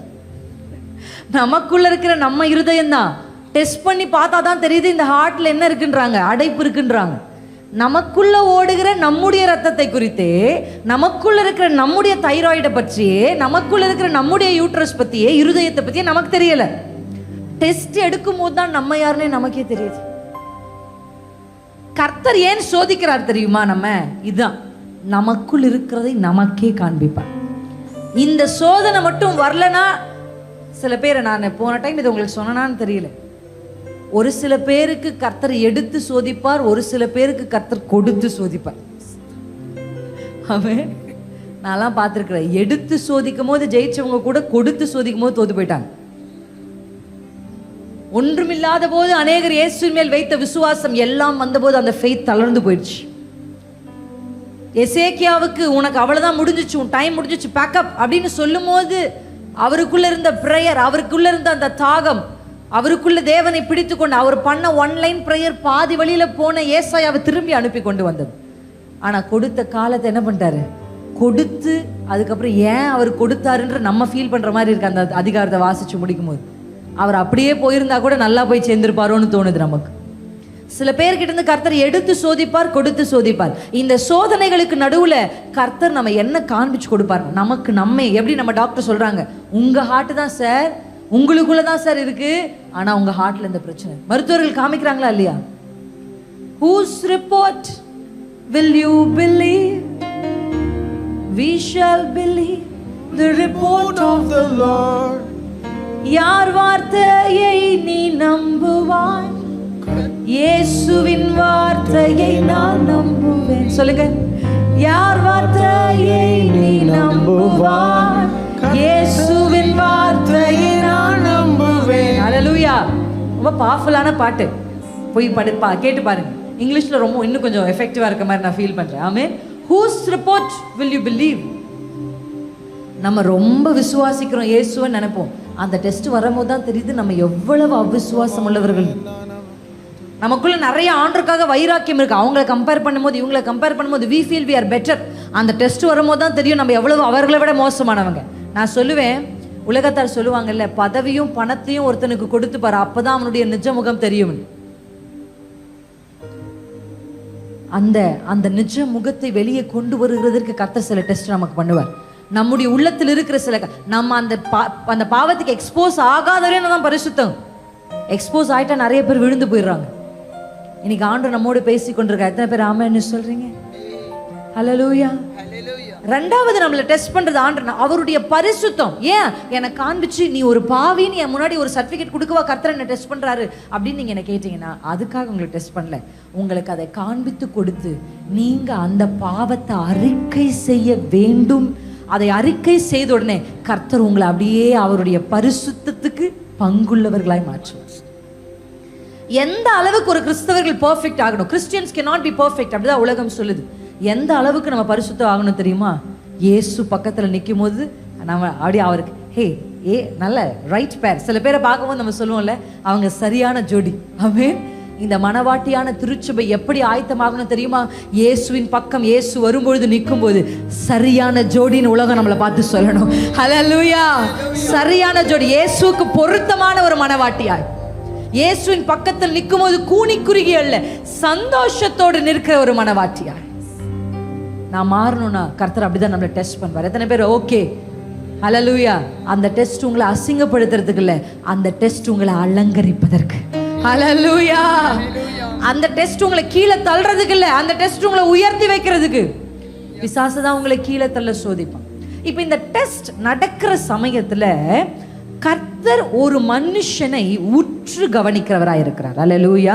நமக்கு எல்லாருக்கும் தெரிஞ்ச ஒரு சங்கீதத்தை உங்களுக்கு நான் காண்பிக்க விரும்புகிறேன். என்னோடு கூட சேர்ந்து I am just reminded of saying that psalms to you. Amen. சங்கீதம் 11 எடுத்துக்கொள்ளலாமா? அழகான கண்கள் என்னை கண்டதாலே முடிந்ததென்று நினைத்த நான் உயிர் வாழ்கின்றேன். அழகான கண்கள் என்னை கண்டதாலே முடிந்ததென்று நினைத்த நான் உயிர் வாழ்கின்றேன். அந்த 4-5 வசனத்தை நம்ம வாசிக்க போறோம். 4ஆம் வசனத்தை வாசிக்கலாம். கர்த்தர் தம்முடைய பரிசுத்த ஆலயத்தில் இருக்கிறார். கர்த்தருடைய சிங்காசனம் பரலோகத்தில் இருக்கிறது. அவருடைய கண்கள் மனுபுத்திரரை பார்க்கிறது. அவருடைய இமைகள் அவர்களை சோதித்தருகிறது. கர்த்தர் நீதிமானை சோதித்தருகிறார். ஹல்லேலூயா. எல்லாருக்கும் கிளாஸ் டீச்சர் யாருக்கு டெஸ்ட் வைப்பாங்கன்னா தன்னுடைய பிள்ளைகளுக்கு தான் டெஸ்ட் வைப்பாங்க. நீங்க கேக்குறீங்கல்ல, ஏன் அவங்களுக்கு அது நடக்கல எனக்கு அது நடக்குது? ஏன்னா நீங்க பிள்ளைகள். அல்லேலூயா. அங்க வார்த்தை எவ்வளவு அழகா இருக்கு பாருங்க. அவர் சிங்காசனத்துல இருக்கிறார். அவருடைய இமைகள் மனுபுத்திரன் எல்லாரையும் சோதிக்கிறதுல ஆண்டவர். எல்லாரையும் டெஸ்ட் பண்றதில்ல, எல்லாருக்கும் உயர்வுகளை தரதில்லை, எல்லாரையும் பரிசுத்தமாக்க அவருக்கு விருப்பம் இல்லை. யாரை தெரியுமா? நீதிமான்களை தான் கர்த்தர் சோதி. யார் நீதிமான்? இயேசுவின் ரத்தத்தினால் கழுவப்பட்ட நானே நீதிமான். ஹல்லேலூயா. என்னதான் கர்த்தர் டெஸ்ட், யாருக்கு பாடம் எடுக்கப்பட்டதோ அவங்களுக்கு தான் டீச்சர் என்ன பண்ணுவாங்க? டெஸ்ட் வைப்பாங்க. எவ்ரி சண்டே பாடம் எடுக்கப்படுகிறது. யாருக்கு டெஸ்ட்? அப்ப நமக்கு தான் டெஸ்ட். ஏன்னா நமக்கு தான் போதிக்கப்பட்டு இருக்கிறது. நம்மை தான் கர்த்தர் வார்த்தைகளை சொல்லி தேய்ச்சி இருக்கிறார். அப்ப டெஸ்ட் யாருக்கு? நமக்கு தான். ஹல்லேலூயா. அப்ப அடுத்த முறை வனாந்திரத்தில் நிற்கும் போது நீங்க என்ன பண்ணிக்கணும்னா சுதாரிச்சு கொள்ளணும். அப்படிதானே உலகம், சுதாரிச்சுக்கோப்பா சுதாரிச்சுக்கோ அப்படின்னு சொல்லுவாங்க. அப்படின்னா என்ன? இயேசு ஏதோ ஒரு டெஸ்ட் இருக்கு. ஜீசஸ் எப்படி அவருடைய டெஸ்ட்டை ஓவர் கம் பண்ணார், டெம்டேஷன்ஸை ஓவர் கம் பண்ணாரு அப்படின்னா 2 விஷயம் இயேசுவின் இடத்துல நமக்கு ரொம்ப பிடிச்ச காரியம். அவர் எப்படி இந்த உலகத்தில் நம்மை போலவே நம்மளை மாதிரியே பாவ சரீரத்தில் நம்மை போலவே சரீரத்தில் வந்து பாவியான மனுஷர்களுக்கு நடுவில் வாசம் பண்ணி நம்ம போலவே நமக்கு இருந்த எல்லா பலவீனங்களும் அவருக்கு என்ன பண்ணுச்சா இருந்தது. ஆனால் அவர் எப்படி ஜெயிச்சாரு அப்படின்னா, முதல் விஷயம் அவருக்கு தேவனோடு இருந்த கான்ஸ்டன்ட் கனெக்ஷன். அல்லேலூயா. எப்போதும் தேவனோடு அவருக்கு இருக்கிற கான்ஸ்டன்ட் கனெக்ஷன். ரெண்டாவது, நேரம் எடுத்து அவர் தேவ சமூகத்துல போய் காத்திருக்கு. ஏன் அப்படி நடக்குது அப்படின்னா, ஜீசஸ் பிதா செய்ய குமாரன் காண்கிறது எதுவோ அதையல்லாமல் அவர் தாமாய் ஒன்றையும் செய்வது இல்லை. அப்ப அடிக்கடி ஜீசஸ் ஓடி போய் தனி வனாந்தரத்துல போய் உட்காந்துக்கிறாரு, தனிமையில உட்காந்துக்கிறாரு அப்படின்னா அவர் என்ன பண்றாருன்னா, பிதா அவருக்கு காமிக்கிறாரு ஸ்கிரீன் போட்டு. நீங்க இந்த 12 டிசைபிள்ஸ் அவர் சூஸ் பண்ணும் போதெல்லாம் அந்த பைபிளை வாசிச்சு பாருங்க. முழுவதும் ஜெபம் பண்ணி காலமே எழுந்து தம்முடைய சீஷர்களை தம்மிடத்தில் வரவழைத்தார். 12 பேர் மட்டும் இல்ல, அவர் கூட நூற்றுக்கணக்கான பேர் இருக்காங்க. இப்ப இந்த நூற்றுக்கணக்கான பேர்ல இந்த 12 எப்படி செலக்ட் பண்றதுன்னா, நைட்டு பிதா அவருக்கு ஸ்கிரீன் போட்டு காமிச்சிருப்பாரு. முதலாவது பேதுரு. அவன் பேதுரு சரியானவன் அப்படி சொல்லுவாங்க. பேதுரு சும்மா குறுக்க கேள்வி கேட்கிறார். பிதா சொல்லிட்டார், இல்ல ஃபர்ஸ்ட் பேதுரு தான். அவர் யாரை காமிச்சாரோ கரெக்டா ஜீசஸ் வந்து நிக்கிறாரு. அத ஹல்லேலூயா பேரிட்டு அழைக்கிறார். Amen. Logos rhema. Amen. Connection. இதை நீங்க வாசிக்க நான் உங்களை அதிகமா வேதத்தை இந்த வருஷம் ஒரு முடிவு எடுங்க. முதல்ல வேதத்தை நேசிக்கணும். இரண்டாவது வேதத்தை வாசிக்கணும். மூன்றாவது வேதத்தை தியானிக்கணும். நான்காவது வார்த்தையை அறிக்கை செய்யணும். அப்பதான் வார்த்தை மாம்சமாகும். ஜீசஸ் இந்த பூமிக்கு வந்ததே தீர்க்கதரிசிகளால் உரைக்கப்பட்டது நிறைவேறும்படி. அல்லேலூயா. அப்படிதானே இருக்கா இல்லையா? ஏசாயாவினால் உரைக்கப்பட்டது நிறைவேறும்படி இப்படி நடந்தது. அப்ப மனுஷனுடைய வாயிலிருந்து புறப்படுகிற வார்த்தை உரைக்கப்பட்டு எத்தனை வருஷமானாலும் அது நிறைவேறும். ஏசாயாவை அது பார்க்கலன்னா பரவாயில்ல, வேர்ட் நான் உங்களுக்கு சொன்னேனே, ஜெபிச்சவங்க மரித்து போகலாம், ஜெபம் மரித்து போகாது. அறிக்கை செய்த சொன்னார் இல்ல ஏசாயா வருவார், சொன்னவர் மரித்து போகலாம், வார்த்தை மரித்து போகாது. நமக்கு அழகா இந்த வசனம் எனக்கு ரொம்ப பிடிக்கும். இப்ப நான் அது ஆங்கிலத்துல எபிரேயர் 4:12 இருக்கிற முதல் வார்த்தை, தேவனுடைய வார்த்தையானது ஜீவனுள்ளதும் வல்லமை உள்ளது. இது இங்கிலீஷ்ல எப்படி இருக்குன்னா, God's word is alive and active. Amen. Alive உயிரோட இருக்கு, பாது ஆக்டிவா இருக்கு, ஆக்டிவா இருக்கு. God's word is ready, ஆக்டிவா வெயிட் பண்ணிட்டு இருக்கு இந்த வார்த்தை. Hallelujah. Word is already set ready. அது ஆக்டிவா இருக்கு. ஆனா அதை ஆக்டிவேட் பண்றதுக்கு ஒரு வாய் தேவனுக்கு தேவை. அது ஆக்டிவா இருக்கிற அந்த கர்த்தருடைய வார்த்தை, God's word is powerful. ஆனா நிறைய டிரான்ஸ்லேஷன்ல வல்லமை பவர்ஃபுல் என்ன இருந்தாலும் எனக்கு இந்த வேர்ட் ரொம்ப பிடிச்சிச்சு, alive and active. It's all active, ready, set. இப்ப மனுஷன் ஒரு வாயிலிருந்து வரணும். எனக்கு ஆண்டவர் எப்படி சொல்லி கொடுத்தாரு நான் உங்களுக்கு சொல்றேன் பாருங்க. கான்ஸ்டன்ட் ஆரோஸ் என்னுடைய எக்ஸாம்பிள். பிள்ளைகள் மேல வரதை நான் பார்த்துக்கிட்டே இருக்கிறேன். அப்ப ஆண்டவர் எனக்கு கற்றுக் கொடுத்தார், காலையில எழும்பி you have to open your mouth and speak the word of God over your children. உன் பிள்ளைகளின் மேல தேவனுடைய வார்த்தை என்ன பண்ணணும், நீ பேசு. மனுபுத்திரனே நீ என்ன காண்கிறாய்ன்னு கர்த்தர் கேட்கிறார். அப்பா, எலும்புகள் உள்ள பள்ளத்தாக்கை நான் காண்கிறேன், பேசு சொன்னாரா இல்லையா ஆண்டவர்? பேசு, நீ பேசு. ரொம்ப அழகா ஜெர்சன் அண்ணன் ஒரு பாட்டு எழுதியிருப்பாங்க, பேசு சபையே பேசு, பேசு சபையே பேசு, பேசு சபையே பேசு, பேசு சபையே பேசு. எலும்புகள் உருவாகும், நரம்புகள் ஒன்று சேரும், தசைகளும் புதிதாக தோன்றும். அல்லேலூயா. எத்தனை பேர் நம்புறீங்க? சில விஷயங்கள் ஏன் ஆண்டவரே அதை செஞ்சிருக்கலாம், ஆனா மனுபுத்திரனை பேச சொல்லுகிறார். Jesus alive and active word, alive வேர்டை ஆக்டிவ் ஆக்குறது உங்களுடைய உதடுகள் தான். அல்லேலூயா. ஆமென். இந்த வார்த்தைகளை நீங்கள் பேச அறிக்கையிட கர்த்தர் எனக்கு அந்த ஒரு இதை நம்ம ப்ரேயர் பண்ணுவோம், நம்ம ப்ரே பண்ணுவோம். பட் அதுக்கப்புறம் நான் என்ன செய்ய ஆரம்பிச்சேன்னா, கர்த்தர் எனக்கு காண்பிச்ச ஒரு சங்கீதம் 121 சங்கீதம். இப்போ எழுந்து என்ன செய்வேன்னா, 2 பிள்ளைகளுக்கு நேராக 2 கையை விரித்து கொள்வேன். விரித்து கொண்டு சொல்லுவேன், எனக்கு ஒத்தாசை வரும் பர்வதங்களுக்கு நேராக. அழகா அந்த சங்கீதத்தை கவனிச்சு பாருங்க. எனக்கு ஒத்தாசை வருகிற பர்வதங்களுக்கு நேராக என் கண்களை ஏறெடுப்பேன், வானத்தையும் பூமியையும் உண்டாக்கின கர்த்தரிடத்திலிருந்து எனக்கு ஒத்தாசை வரும் உன் கால். அல்லேலூயா. சங்கீதம் 91 அப்படிதான் இருக்கும். வாசிச்சு பாருங்க. சங்கீதம் 91 அப்படின்னா என்ன அர்த்தம்? ஒத்தாசை வரும் பர்வதத்தை ஒரு மனுஷன் பார்த்து வேறொரு மனுஷனுக்கு நேராக அதை பேச வேண்டும். அல்லேலூயா. நான் சொல்லுவேன், எனக்கு ஒத்தாசை வரும் பர்வதங்களுக்கு நேராக என் கண்களை ஏறெடுக்கிறேன், வானத்தையும் பூமியும் உண்டாக்கின கர்த்தரிடத்து ஒத்தாசை வரும். அப்படியே கையை அப்படி 2 கைகளை விரிச்சு ஜேனன் ஜூடா. அல்லேலூயா. உன் கால்களை தள்ளாட ஓட்டார். ஜேன் உன் காலை தள்ளாட ஓட்டார். ஜூடா உன்னை காக்கிறவர் உறங்கார். உன்னுடைய அம்மாவும் அப்பாவும் தூங்கிருவோம்பா.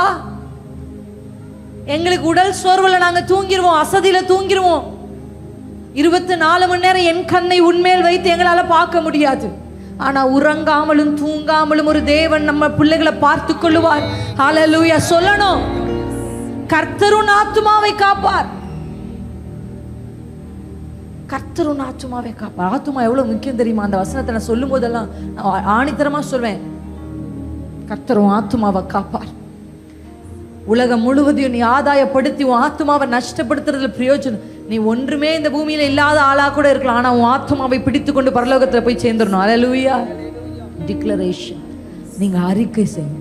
அந்த அறிக்கைகள் என்ன பண்ணுனா, ஆயுதங்களை வாய்க்காதே போக பண்ணும். அல்லேலூயா. அறிக்கைகள் மிகவும் முக்கியம். நான் ஒரு மனுஷர் உங்களுக்கு காண்பிச்சு நம்ம பார்க்க போறோம். ஒரு மனுஷன் நம்ம எல்லாருக்கும் தெரியும். மத்தேயு எடுத்துக்கொள்ளாமா? 8ஆம் அதிகாரம்.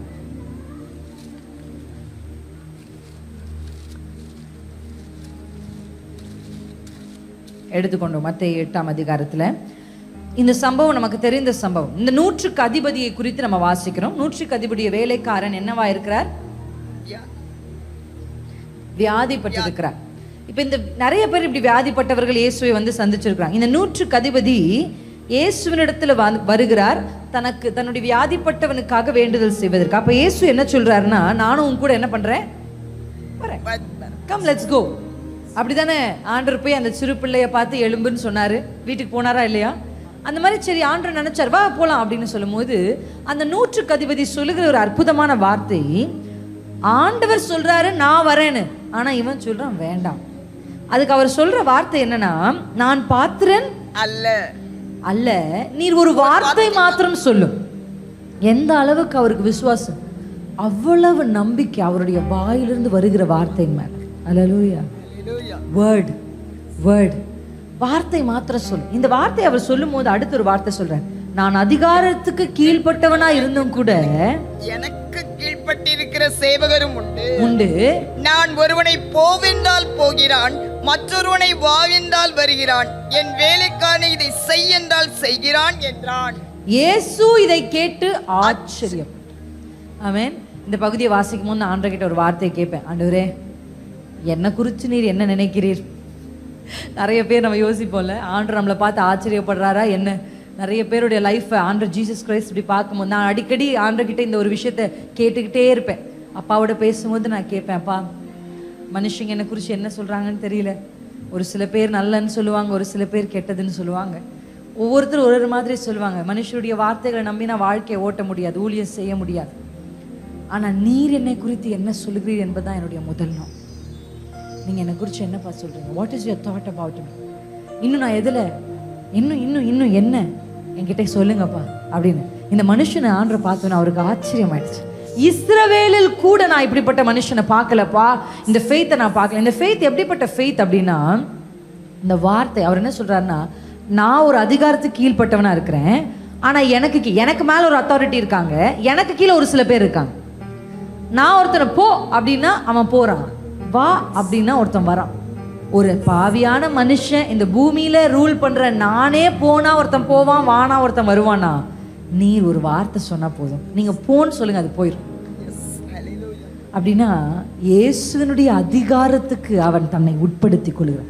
What he means here is you are the king of the universe. Hallelujah. நீர்தான் இந்த உலகத்திற்கு ராஜா.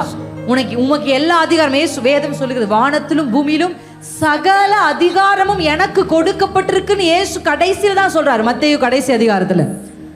ஆனா அதை முன்னமே அறிந்து பார்த்த இந்த மனுஷன் அண்ணா இஸ்ரவேலர் கூட என்னை ராஜாவா பார்க்கலப்பா, ஆனா நீ என்னுடைய அதிகாரத்தையும் என்னுடைய வார்த்தையில் இருக்கிற வல்லமைகளையும் புரிந்து கொண்டா என்று இயேசு ஆச்சரியப்பட்டார்.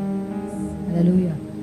ஜீசஸ் ஒரு பிசாசை ஜெயிச்சது எப்படி அப்படின்னா எழுதி இருக்கிறபடி. நான் நிறைய பெண்களுக்கு சொல்வேன், நிறைய பெண்கள் சொல்லுவாங்க, சிஸ்டர் எனக்கு இப்படி தோணுது, எனக்கு இப்படி சத்தம் கேட்குது, இப்படி நினைவில் வருது, இப்படி நான் யோசிக்கிறேன், அப்படி நான் நினைக்கிறேன், இப்படி எனக்கு சொப்பனங்கள் வருது அப்படிலாம் சொல்லும்போது நான் சொல்வேன், எமோஷன் சொல்றதை கேட்காதீங்க, கர்த்தருடைய வார்த்தை சொல்றதை கேளுங்க. ஆமென். அவ்வளவுதான், உன் கதை முடிஞ்சிச்சு அப்படின்னு உங்க எமோஷன் சொல்லும். ஆனா வேதத்தை வாசிங்க, நீ சாகாமல் பிழைத்திருந்து கர்த்தரே தேவன் என்று நீ அறிவிப்பாயின்னு ஒரு வார்த்தை உங்களுக்கு வந்தா நீங்க அதை சொல்லி சொல்லி சொல்லி சொல்லி ஜெயம் எடுக்கணும். அறிக்கை செய்து ஜெயம் எடுக்கணும். அல்லேலூயா. நீங்க அறிக்கை செய்யணும். ஏன்னா நீங்க அறிக்கை, வார்த்தை மாம்சமாகும். அல்லேலூயா. நிச்சயமா மாம்சமாகும். அது ஜீவனுள்ள வார்த்தை. இன்னைக்கு உலகம் நிறைய சொல்லுது, நீ இவ்வளோ இருக்கும் அக்கௌண்ட்லன்னு சொல்லு, அப்படியே நடக்கும்னு சொல்லுது. ஃபெய்த் டிக்ளரேஷன் அவங்க பேர் வச்சுக்கிறாங்க. ஃபெய்த் அப்படின்னா என்ன? ஃபெய்த் டிக்ளரேஷன் அப்படின்னா என்னன்னா, எனக்கு விருப்பம் உள்ளவைகளை நான் சொன்னால் நிறைவேறும் என்பது ஃபெய்த் டிக்ளரேஷன் அல்ல. கர்த்தர் எனக்கு சொன்னது நிறைவேறும் என்பதுதான் ஃபெய்த் டிக்ளரேஷன். அல்லேலூயா. நான் நினைக்கிறதெல்லாம் நான் டிக்ளேர் பண்ணிக்கிட்டே இருந்துட்டு அது நடக்கலனா அதுக்கு ஆண்டவர் பொறுப்பு இல்லை. ஆனா ஆண்டவர் ஒன்றை உங்களுக்கு சொல்லியிருப்பார் என்றால் அதை நீங்க டிக்ளேர் பண்ணிக்கிட்டே இருக்கணும், சொல்லிக்கொண்டே இருக்கணும். கர்த்தர் சொல்லி இருக்கிறார், கர்த்தர் சொல்லி இருக்கிறார். உலகம் சொல்லும் பொழுது, மனிதர்கள் சொல்லும் பொழுது, எல்லாரும் இந்த முழு உலகமே கை காண்பித்து இவனுக்கு கிடைத்த அந்த சொப்பனம் எப்படி நடக்கும்னு பார்ப்போம், let's see how it works அப்படிதானே சொன்னாங்க. அல்லேலூயா. எப்படி நடக்குதுன்னு பார்க்கும் அப்படின்னு மொத்த உலகமே யோசேப்புக்கு எதிரே நின்னாலும் கர்த்தர் சொன்னது நிறைவேறினது. அல்லேலூயா. கர்த்தர் சொன்னா அது நிறைவேறும், அது நிறைவேறும், அது நிச்சயம் நிறைவேறும். நம்ம என்ன செய்யணும்னா அவைகளை சொல்லி சொல்லி சொல்லி அவைகளை நாம் பெற்றுக்கொள்ள வேண்டும் என்று கர்த்தர் விரும்புகிறார். இன்னைக்கு நிறைய பேருடைய வாயிலிருந்து வருகிற வார்த்தை என்னன்னா ரொம்ப நெகட்டிவான வார்த்தைகள், எதிர்மறையான வார்த்தைகள், தேவ சித்தத்தையே தடை பண்ணுகிற சில வார்த்தைகள். டெஸ்ட் வைக்கும் போது ஆண்டவர் எதை பார்ப்பா, எப்படி உத்து கவனிப்பாங்கல்ல, டீச்சர் கிளாஸ் எடுக்கும் போது கூட கொஞ்சம் போர்டை பார்ப்பாங்க, திரும்பி பார்ப்பாங்க, அப்படியெல்லாம் பண்ணுவாங்க. But when you come to an examination hall, teacher ஒவ்வொருத்தரும் எப்படி பண்ணுவாங்க, நடந்து நடந்து என்ன பண்ணுவாங்க, உத்து உத்து பார்ப்பாங்க. இதுல வேற பறக்கும் படையை வேற வச்சிருக்காங்க, அவங்க எப்பயாவது வேற பறந்து வந்து வேற பார்ப்பாங்க. அப்ப when you are tested, God's eye is so much into you. கர்த்தருடைய கண்கள் உங்களை பார்த்துக்கிட்டே இருக்கு. நான் சொல்லுவேன், அந்த கண்ணி எனக்கு இன்னும் ஞாபகம் இருக்கு, நான் அதை சாட்சியா சொல்லியிருக்கிறேன். when I am tested to the peak, everyone around me, யாருமே என்னை நம்பாத ஒரு தருணம் இருக்கு. நான் இப்ப சமீபத்துல இந்த வருஷம் ஆண்டவர் சொன்னார்ல, இதிலும் மேலானதை காண்பாய்னு கர்த்தர் வாக்கு பண்ண. இந்த வார்த்தை யாருக்கு கொடுத்தார்? நாத்தான்வேல் என்கிற உத்தம கபடற்ற உத்தம இஸ்ரவேலன்னு கர்த்தர் சொன்னார். இந்த கபடற்ற உத்தம இஸ்ரவேலனை பார்த்து ஆண்டவர் சொல்லி அவன் மேல் விசுவாசம் வைக்கிறது ஒரு காரணமா இருந்தது என்னன்னா, அத்தி மரத்தின் கீழ் நான் உன்னை கண்டேன். அல்லேலூயா. இதை நான் யோசிச்சுட்டே இருந்தேன், என்ன இது அத்தி மரம்?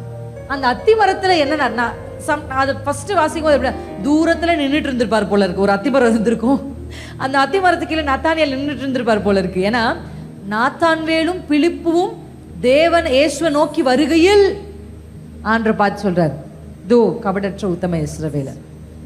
இங்க சொன்னார்ல, இஸ்ரவேலிலும் இப்படி ஒரு விசுவாசத்தை நான் பார்க்கல. இவன் ஆபிரகாமின் குமாரனா இருக்கிறானே, அந்த பாவியான ஸ்திரியை பார்த்து சொல்றார், இவள் என்னில் அதிகம் அன்பு கூர்ந்தாலே. அல்லேலூயா. ஆமென். மரித்தவர்கள் எல்லாம் அவங்க கூட எப்பவுமே இருக்கிறாங்க, இவ என்னுடைய மரணத்துக்கு எத்தனமா இதை எனக்கு செய்தான்னு சொன்னார். ஆமென். உலகம் நீங்க செய்யற ஒரு ஆக்ஷனை ஒரு விதமா பார்க்கலாம், ஆனா கர்த்தர் அதை வேறு விதமாய் பார்க்கிறார். ஹல்லேலூயா. God's eye is completely different, his dimension is different. இந்த வருஷம் துவங்கும் போதே நான் ஜெபிச்சு கொண்டிருக்கிற ஒரு ஜெபம் என்ன தெரியுமா? இயேசுவை போல பார்க்கணும், இயேசுவை போல ஒரு மனுஷனை பார்க்கணும், இயேசுவை போல ஒரு சூழ்நிலைமையை பார்க்கணும், இயேசுவை போல ஒரு காரியத்தை பார்க்கணும். எத்தனை பேர் இதை என்னோட சேர்ந்து ஜெபிக்கிறீங்க? ஆமென். எத்தனாய் தான் உலகம் யாக்கோபை பார்த்தது, ஆனால் கர்த்தரோ யாக்கோபை இஸ்ரவேலாய் பார்த்தார். அல்லேலூயா. காலையில கூட சொன்னோமே, உலகம் எப்படி பார்த்துச்சு? ஆடு மாடை போல பார்த்துச்சு, ஆனா கர்த்தர் சிங்கமாய் பார்த்தார். நீங்க ஆண்டவர்கிட்ட கேட்கணும், நீங்க என்ன எப்படி பார்க்குறீங்களோ அப்படிதான் நான் என்ன பார்க்கணும். இன்னைக்கு நிறைய பேருக்கு செல்ஃப் ஐடென்டிட்டி, தாங்கள் ஆனா பெண்ணான்னு சில பேருக்கு தெரியல. எங்களுக்கு தெரியல, நாங்க நியூட்ரல்ன்றாங்க, நாங்க ஆணும் இல்லைன்றாங்க, நாங்க பெண்ணும் இல்லைன்றாங்க. people come to a neutral position. எங்களுக்கு என்னன்னே நாங்க தெரியல. Self identity. நிறைய வாலிபர்களுக்குள்ள ஒரு டவுட், நான் யார் தான்? நான் ஒண்ணுமே இல்லை, நான் ஒரு வேஸ்ட். ஜீசஸுடைய கண்கள்ல இருந்து பாருங்க, நீங்க வேஸ்ட் இல்லை, நீங்க கனத்துக்குரிய பாத்திரம். இயேசுனுடைய கண்கள்ல இருந்து பார்த்தா நீங்க தேவனுடைய கரத்தில் ஒரு வெளியேற பெற்ற பாத்திரம். எத்தனை பேர் ஆமென்? இயேசுவின் கண்கள்ல உங்க கணவரை பாருங்க, இயேசுவின் கண்களோடு உங்க மனைவியை பாருங்க, இயேசுவின் கண்களோடு உங்க மாமியை பாருங்க, இயேசுவின் கண்களோடு உங்களுக்கு உங்க வீட்டுக்கு வந்த மருமகளை பாருங்க, இயேசுவின் கண்களோடு உங்கள் தலைமுறையை பாருங்க.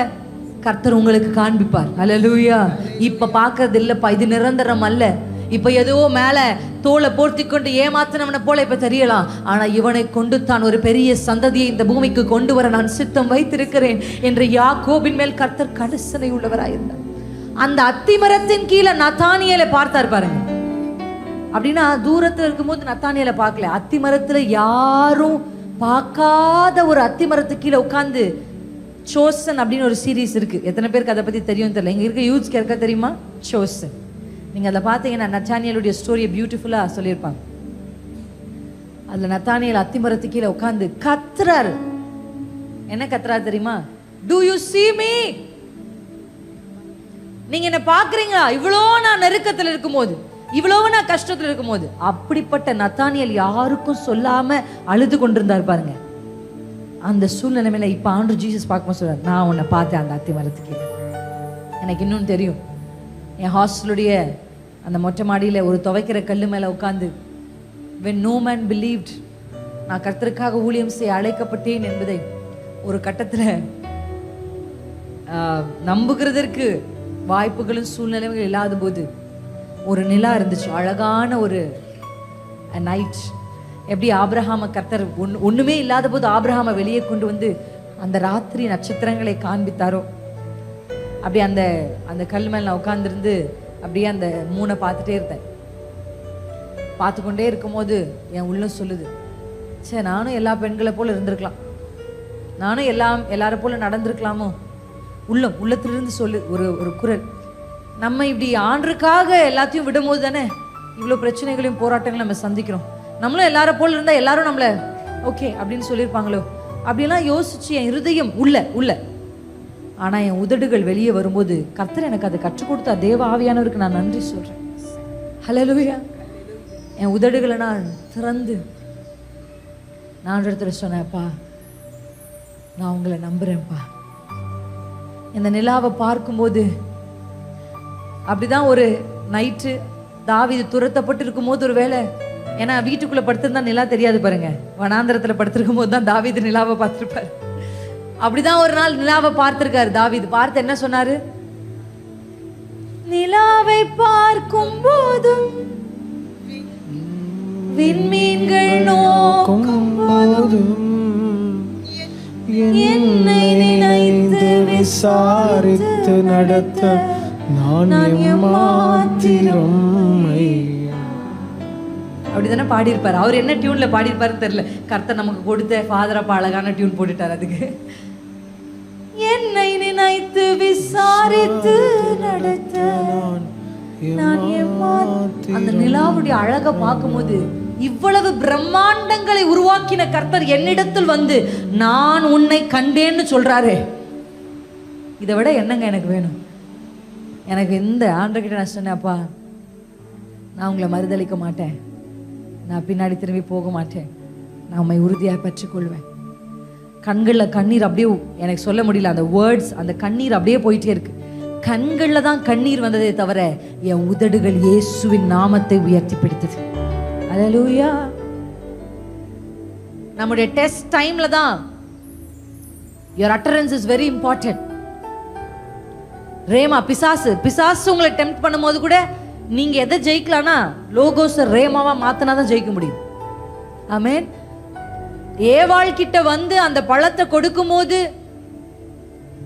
ஆண்டவர் எங்களுக்கு சொல்லி இருக்கிறார் அப்படின்ற அந்த ரேமா சரியான விதத்துல என்ன பண்ணுச்சு?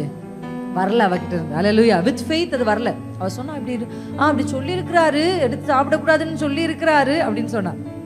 நான் யோசிச்சேன், சரி அவளுக்கு தான் அது, ஆதாமுக்கு தான் ஆண்டவர் சொன்னார். இப்ப ஆதாம் கிட்ட கொண்டு போய் அந்த பழத்தை கொடுக்கும் போது எப்படி ஆதாம் அதுல இந்த டெம்டேஷன்ல ஜெயிச்சிருக்கலாம்னா? இல்ல, ஆண்டவர் நோன்னு சொன்னா எனக்கும் நோன்னு சொல்லியிருந்தா ஜெயிச்சிருக்கலாம். அவரால் ஜெயிக்க முடியல. ஏன்னா எழுதப்பட்ட சொல்ல காதுல கேட்டதை வாயில அறிக்கை செய்யணும். எத்தனை பேர் இன்னைக்கு செய்வீங்க? இன்னைக்கு உங்க காதுகள்ல கேட்ட ஒவ்வொரு வார்த்தையும் நீங்கள் அறிக்கை செய்யணும். எங்க உதடுகள் அதிகாரம் இருக்கிறது. நான் தேவனுடைய பிள்ளை. அல்லேலூயா. ஒரு பிசாசு பிடிச்ச பிள்ளையை கொண்டு வந்து ஒரு தகப்பன் விட்ட போது சீஷர்களால் அவரை துரத்த முடியல. இப்ப இயேசு கிட்ட அவனை கொண்டு வருகிறார்கள். இயேசுவை பார்த்த உடனே அவன் அலைகழிக்கிறான். அப்படிதான் பைபிள் போய் வாசிச்சு பாருங்க. மார்க் 9 நினைக்கிறேன். அலைகழிக்கிறான். இன்னும் ஜீசஸ் அந்த பிசாசை பார்த்து பேசாம அப்பாவை பார்த்து பேசிட்டு இருக்காரு. இவனுக்கு எப்ப இது நடந்துச்சு, எப்ப இருந்து இது இருக்கு, அங்க பேசிட்டு இருக்காரு. ஆனா இன்னும் அவன் புரண்டு கொண்டே இருக்கிறான்.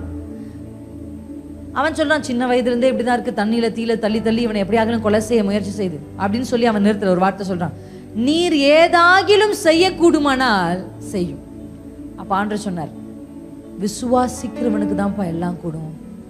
நீர் ஏதாகிலும்னு நீ சொன்னா என்னால ஒன்றும் செய்ய முடியாது. உம்மால தான் கூடும்னு நீ சொல்லு, அப்பதான் என்னால ஒன்றும் செய்ய முடியும் உன் பிள்ளைக்கு. அடுத்து அவன் சொல்றான், ஆண்டவர் சொன்ன உடனே நெக்ஸ்ட் வேர்ட் என்ன வருதுன்னா, ஆண்டவரே நான் விசுவாசிக்கிறேன், ஆண்டவரே என் அவிசுவாசம் நீங்கும்படி எனக்கு உதவி. விசுவாசிக்கிறேன், அவிசுவாசம். I believe but help my unbelief. நான் நம்புறேன், ஆனா எனக்குள்ள அவிசுவாசமும் இருக்கு. ஆண்டவர் சொல்றார், நீர் ஏதாகிலும் இல்ல, நீரே உம்மாலே தான். You have to come to this position. இந்த வார்த்தை அவன் வாயிலிருந்து வந்ததுக்கு அப்புறம் தான் ஆண்டவருடைய வார்த்தை அந்த பிரச்சனையை நோக்கி போகுது. ஏன் கர்த்தர் என் சூழ்நிலையை பார்த்து பேச மாட்டேங்கிறார்? ஏன் இன்னும் புரண்டு கொண்டு என்னை அவமானப்படுத்தி கொண்டிருக்கிற இந்த பிசாசுக்கு கர்த்தர் விடுதலை ஆக்க மாட்டேங்கிறார்? why nothing is happening, no miracle is happening? அப்படின்னா ஆண்டவர் அந்த பிரச்சனையை பார்க்கல, ஆண்டவர் உங்களை தான் பார்த்துட்டு இருக்கிறார். செங்கடல் நிற்கும் போதும் எகிப்தியர் பின்னாடி வரும்போதும் கர்த்தர் செங்கடலை பார்க்கல, கர்த்தர் மோசேயை பார்த்துட்டு இருக்கிறார். அல்லேலூயா. அது பிரியறதும் பிரியாம இருக்கிறது மோசேயின் கைகளில் இருக்கிற பவரை பிடிச்சிருக்கு. அல்லேலூயா. இன்னைக்கு உங்க வீட்டுல உங்க கணவருக்கு, உங்க குடும்பத்திற்கு, உங்க மனைவிகளுக்கு, உங்க பிள்ளைகளுக்கு, யாருக்கானாலும் சரி ஒரு விடுதலையும் ஒரு நன்மையும் வேண்டும் என்று சொல்லி எனக்கு முன்பாக புரண்டு கொண்டிருக்கிற இந்த பிரச்சனையிலிருந்து ஒரு விடுதலை வேணும்னா கர்த்தர் உங்க வாயை பார்க்கிறார். இன்னைக்கு நீங்க செய்கிற அந்த அறிக்கை தான் ஆண்டவர் பேச வைக்க போகுது. எத்தனை பேர் ஆமா என்று சொல்றீங்க? உங்க எழுந்து நிற்போமா? எல்லாரும் சேர்ந்து எழுந்து நிற்போமா? அந்நிய பாஷை பேசிக்கொண்டே எழுந்து நிற்போம். நீனதரலா ஷிகதரோ ரிகலதராலி தஷேதரசே வார்த்தையானவரே. அவருக்கு பெயர் வார்த்தை. அவருடைய நாமம் வார்த்தை. வார்த்தை என்கிற நாமம் உள்ளவர். கேட்கறது மாத்திரம் பத்தாது. ஒவ்வொரு நாளும் நான் சொல்லுவேன், பிரசங்கத்தை கேட்டு முடித்த உடனே அடுத்த வாரம் ஞாயிற்றுக்கிழமை வருவதற்குள்ள அந்த பிரசங்க குறிப்பை திறந்து வைத்து அந்த வசனங்களை சத்தமிட்டு படித்து அதை அறிக்கை செய்யும். நீங்க அறிக்கை செய்யுங்க. காலம் வரும்போது அந்த வார்த்தைகள் உங்களுக்கு என்று கிரியை செய்யும். தேவன் சொன்னதை ஏசாயா சொன்னார். தேவன் சொன்னதை தீர்க்கதரிசிகள் சொன்னாங்க. காலம் நிறைவேறின போது அது நடந்தது. ஆமென். உங்க காதுகள்ல கர்த்தருடைய சத்தம் கேட்கும் போது அதை அறிக்கை செய்யுங்க. உங்க எமோஷனை நம்பாதீங்க. கண்களை அடைத்து ஜெபம் பண்ணுங்க. ஹல்லேலூயா. நம்ம எல்லாரும் சேர்ந்து ஜெபிப்போமா? எல்லாரும் சேர்ந்து அன்பான சகோதரரே இணைந்து கொள்ளுங்க. அன்பான சகோதரிகளை இணைந்து கொள்ளலாமா? எல்லாம் ஒன்றா ஒரு மனமா? வாயின் வார்த்தைகளும் என் இருதயத்தின் தியானமும் உம்முடைய சமூகத்தில் பிரீதியா இருப்பதாக. என் வார்த்தைகள் உங்க சமூகத்துல பிரீதியா இருக்கட்டும். ஒரு டெஸ்ட் வந்த உடனே ஏன் இப்படி பண்றீங்க, எதுக்கு இப்படி செய்றீங்கன்னு ஆண்டவர் கிட்ட கேள்வி கேட்கறது அல்ல. இன்னும் துதிப்பே, இன்னும் ஆண்டவரை பார்த்து சொல்ல போறோம். ஆண்டவரே என்னுடைய வார்த்தையை, என்னுடைய நாவை எத்தனை பேர் இன்னைக்கு விட்டு கொடுக்க போறீங்க? மனுஷர்கள் சொன்னதை அப்படியே சொல்லாதீங்க. கேன்சல் பண்ணலாமா? இப்போ ஒரு நிமிஷம் கைகளை உயர்த்தி we are going to pray in spirit. நம்ம பாடல் பாடுவதற்கு முன்பாக உங்களுக்கு விரோதமாக பேசப்பட்ட ஒவ்வொரு வார்த்தையும் கைகள் அப்படியே அசைச்சு டங்ஸ்ல பேசலாமா? கொஞ்ச நேரம். என்னை குறித்தும், என் தலைமுறையை குறித்தும், என்னை குறித்தும், என் குடும்பத்தை குறித்தும், என் பிசினஸை குறித்து, என்னுடைய வேலையை குறித்து, எனக்கு இருக்கிற பொருளாதாரத்தை குறித்து பேசப்பட்ட எல்லா எதிர்மறையான வார்த்தைகள் சொல்லுங்க. என்னால பேசப்பட்ட வார்த்தையை நான் கேன்சல் பண்றேன். தேவ சித்தத்துக்கு எதிர்மறையா பேசின வார்த்தைகளை கேன்சல் பண்ணுங்க. நீங்க தான் கேன்சல் பண்ணணும். ரினவுன்ஸ் அப்படின்னு ஒரு ஆங்கில வார்த்தை இருக்கிறது. ரினவுன்ஸ். ரினவுன்ஸ் அப்படின்னா என்னன்னா, லீகலா இது எனக்கு இல்லை, இது என் ஸ்தானம் இல்லைன்னு நீங்க விட்டு கொடுக்கிறது பேர் தான் ரினவுன்ஸ். இப்ப ரினவுன்ஸ் பண்ணலாமா? Formally or publicly declaring. Declare பண்ணுங்க. இல்ல இல்ல இல்ல. ரூத் எப்படி அறிக்கை செய்தா தெரியுமா? இனி மோவாப் என்னுடையது அல்ல, இனி மோவாபின் தெய்வம் என் தெய்வம் அல்ல, இனி உன் ஜனம் என் ஜனம். ரூத்தின் அறிக்கையை கர்த்தர் பார்த்தார். ரூத்துடைய வேர்ட்ஸ், வார்த்தையை கர்த்தர் பார்த்தார். பரலோகம் அதை கவனித்தது. சேரவே கூடாதுன்னு சொன்ன மோவாபை கர்த்தர் எப்படி சேர்த்தார்? உன் ஜனம் என் ஜனம், உன் தெய்வம் என் தெய்வம். ஃபார்மலா டிக்ளேர் பண்ணணும். வாய் திறந்து டிக்ளேர் பண்ணுங்க. ஷாகாதா நாமா காதுராபாலா ஷிதராபா. இயேசுவே இயேசுவே இயேசுவே. எல்லா நெகட்டிவான வார்த்தைகளும், உங்கள் பேரில் எழுதப்பட்ட எல்லா கையெழுத்தையும் கர்த்தர் இந்த ராத்திரி குலைத்து போடுகிறார். குலைத்து போடுகிறார், குடைத்து போடுகிறார். கர்த்தர் குலைத்து போடுகிறார். நீமா நாமா ஷீகாதரா பாதோரேபா லா ஷீகாதரோ. மனுஷருடைய வார்த்தைகளை கண்டு நீங்க அஞ்ச வேண்டாம். அது வல்லமையுள்ள வார்த்தையும் அல்ல, அது ஜீவனுள்ள வார்த்தையும் அல்ல. தேவன் சொல்லுகிற வார்த்தையை நிலை நிற்கும். கர்த்தர் சொல்றதா நடக்கும். யாரோ எதையோ சொல்லிட்டாங்கன்னு பயப்படாதீங்க. இயேசுவின் நாமத்தில் அந்த பயம் வெளியா கர்த்தர் தள்ளுகிறார். இனி பயப்பட தேவையில்லை. இனி ஃபியர் உனக்கு தேவையில்லை. மனுஷர்கள் சொன்ன சாபமான வார்த்தை உனக்கு நிற்பது இல்லை. ஜீவனுள்ள தேவனுடைய வார்த்தை உங்களை நோக்கி வந்து கொண்டிருக்கிறது. சொல்லுங்க, அறிக்கை பண்ணுங்க. இயேசுவே இயேசுவே. இயேசுவின் நாமத்துல இனி இனி இனி நான் உட்கார்ந்திருப்பது இல்லை. டிக்ளேர் பண்ணுங்க. ஃபார்மலா டிக்ளேர் பண்ணுங்க.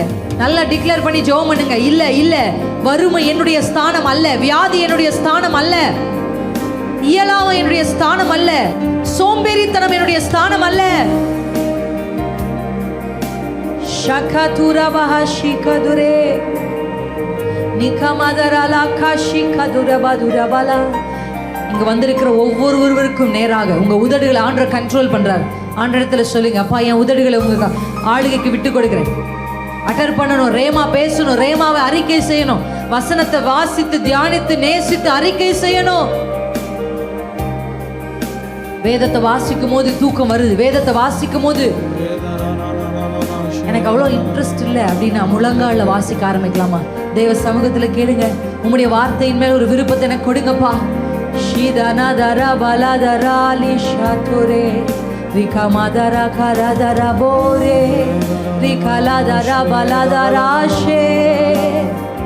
ஜெயிக்கணும். டெம்டேஷன்ஸை ஜெயிக்க ஒரே வழி எழுதி இருக்கிறபடி, எழுதி இருக்கிறபடி. பிசாசே நீ சொல்லுகிறது உண்மை அல்ல, நீ சொல்லுகிறது உண்மை அல்ல. ஒரு சிலருடைய காதுகள்ல பிசாசு பேசுறான். ராஜாமத்தில் அவன் சத்தம் கேட்டு பயந்து எழுதி உட்கார்றீங்க.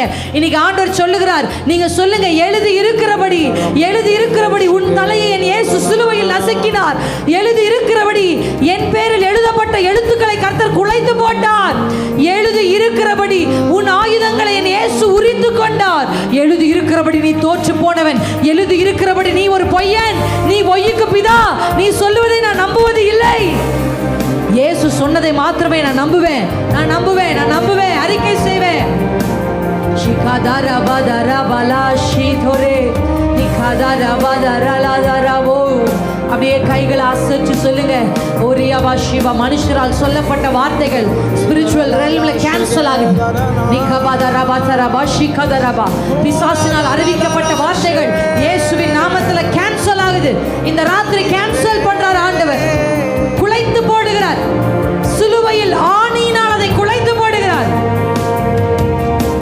கதா ரபா கதா ரபா தரா பாலா ஷிகாதுரே நீ கதா ரமா தரா ஷிகதோ.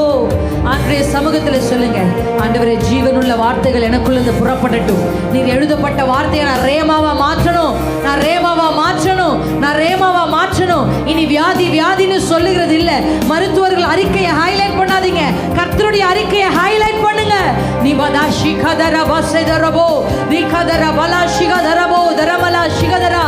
ஏதோ ஒரு மனுஷங்கள் உங்க பிள்ளையை குறித்து சொன்னதை ஹைலைட் பண்ணாதீங்க. கர்த்தர் சொல்லி இருக்கிறாரே. உங்க கணவரை குறித்து, உங்க மனைவியை குறித்து யாரோ சொல்லுகிறதை வைத்து உங்க கணவனை, உங்க மனைவி அப்படி பார்க்காதீங்க, அவங்களை குறித்து அப்படி பேசாதீங்க.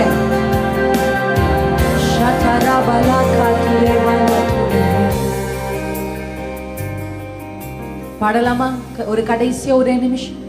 தலை நிமிரச் செய்தார், என்னை உயர்த்தி விட்டார், இனி நான் கலங்குவதில்லையே. இத பாடுறது ஒரு அறிக்கை சகோதரியே. நீங்க பாட பாட உங்க தலை நிமிரும். பலனடைய செய்தார், என்னை மகிழச் செய்தார், இனி என்றும் ஜெயம். பாடலாமா?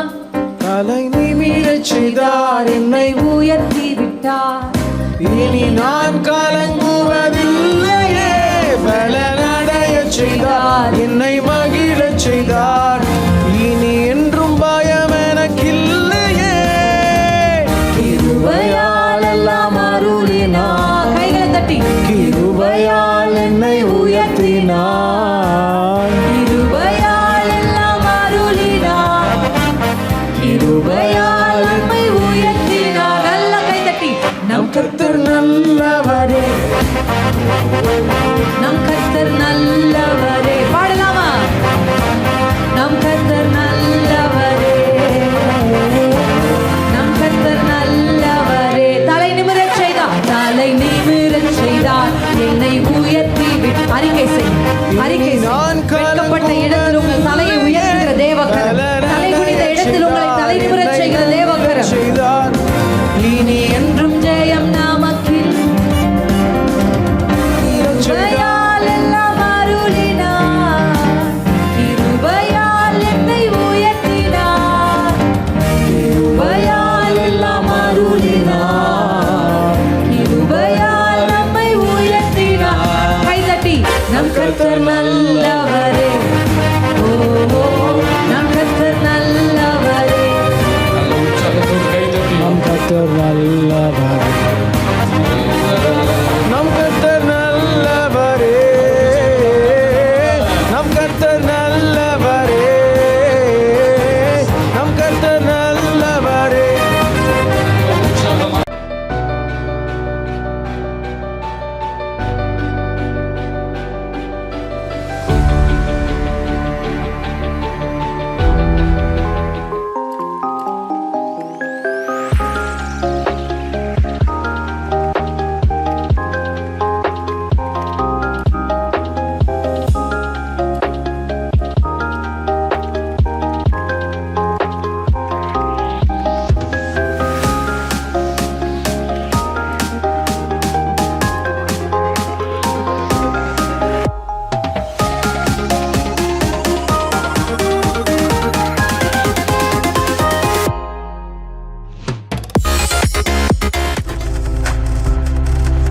நீங்கள் பார்த்துக் கொண்டிருப்பது உங்கள் ஜாய் டிவி. உங்கள் துக்கம் சந்தோஷமாய் மாறும்.